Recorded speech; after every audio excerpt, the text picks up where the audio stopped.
What's up and welcome to My Point of View. I am your fat and opinionated host, and one thing that I have constantly struggled with when it comes to this Idaho 4 Bryan Kohberger case is, what is Kohberger's true motive? Now, to some, the answer may seem obvious. You may think that the answer is obvious. And I understand why people may feel that way. But for me, Bryan Kohberger's education and knowing about his education, that is what really threw me for a loop. Because I began thinking that, maybe this situation isn't personal at all. That maybe for Bryan Kohberger, and I've said this before and I'll say it again, that maybe it was more about the act as opposed to who he was committing this act against. I thought that it was a strong possibility that Bryan Kohberger became obsessed with his education, that he became obsessed with criminology and how the criminal mind worked, that he became so obsessed that he himself wanted to see if he could get away with a crime like one of the crimes he has studied throughout his education. I believed that it was a possibility that Bryan wanted a more hands-on approach to his education, that he wanted to feel and experience these crime scenes and these type of situations firsthand. However, a lot of evidence has come out to suggest that that's not the case at all. And from looking into true crime cases as much as I have, I've come to find out that often the most obvious answer, the most obvious scenario, the most obvious outcome is usually the most likely outcome. And when you look at this crime, what's the most likely motive? That Bryan Kohberger had some type of thing for one of these victims, for one of these girls, that led him to do what he ultimately did. Now, when details started coming out that Bryan watched this house and watched these individuals for months, I think that kind of showed that maybe Bryan formed some type of obsession. And then, we get the first-hand accounts that maybe or maybe not, Bryan may have been seen eating at a restaurant where two of these victims worked. That Bryan may have been following them on social media. That Bryan had been spotted on the campus at Idaho.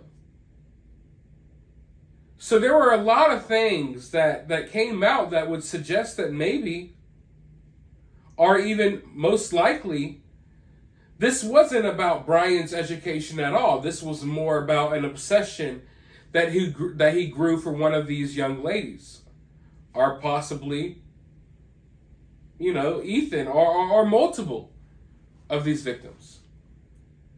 But now, new details are coming out, suggesting that Bryan Kohberger had pictures of one of these victims on his phone. I want to go ahead and hop into this article real quick. Accused Idaho 4 unaliver Bryan Kohberger allegedly had pictures of his victim on his phone, says a source.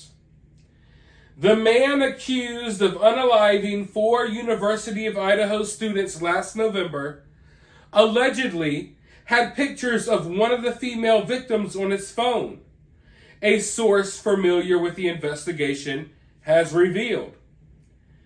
A phone that belonged to Bryan Kohberger was collected after his arrest.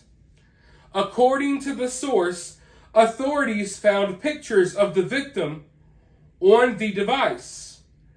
The source did not specify whether there were photos that he had taken of her or if they were downloaded from her social media.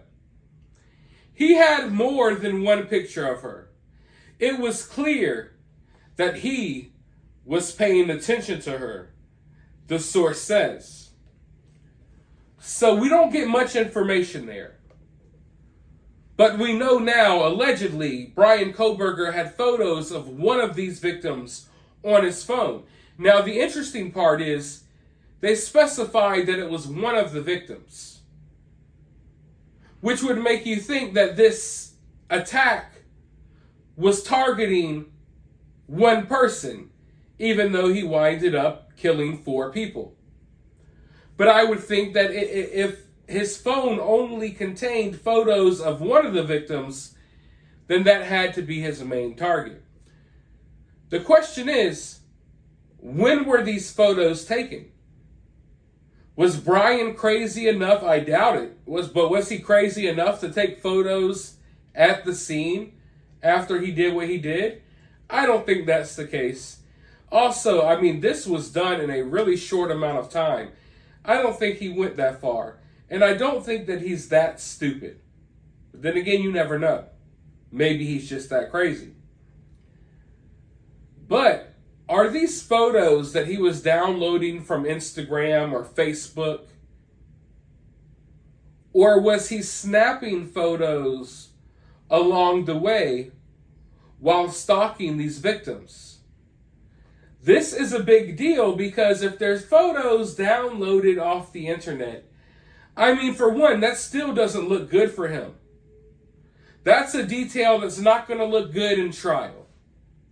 Him having photos, period.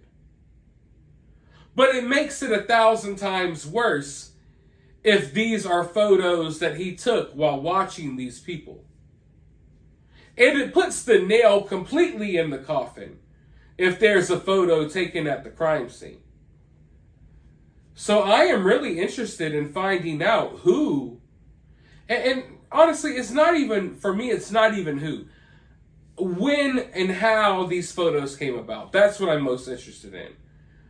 Because regardless of who his main target may have been, that honestly doesn't make that much of a difference at this point. It's a detail that I'm sure we would all like to know. But my main interest right now when I hear about these photos is not which victim it was in the photos. It's more so when these photos were taken or how were they obtained. Because that says a lot. And if this is true, then the photos just being in there in general says a lot. Because that right there will take away Bryan's ability to deny that he even knew these people or he knew who these people were. Because without those photos, even with the pings of the phone, even with all the evidence they have, all the evidence that we know of, it doesn't necessarily show concrete evidence that Bryan even knew that these people existed. If there's a photo of one of these people on his phone, even if it's just one photo of one of the victims, it would show that there is some type of connection there, that Bryan knew of some of these people. But then again, maybe they're photos that he saved on his phone after the crime. You know, because it's not like he got caught right away. I have photos of these victims in my phone, you know, because I've made thumbnails or inserted these photos into my videos. So I guess there could be that excuse. But all in all, just another small detail. Like I keep saying, another little piece to the puzzle. And the picture is looking clearer now than ever. And if this is true, then it's starting to look like, yeah, this was more of a personal thing. I don't know if he formed an obsession over one of these girls. Maybe he actually knew one of these girls. Maybe they rejected him. I don't know, but it's starting to look a little more personal. Let me know your thoughts, though, down in the comments. While you're down there, hit the thumbs up, hit the subscribe, ring that notification bell. And as always, remember, remain opinionated.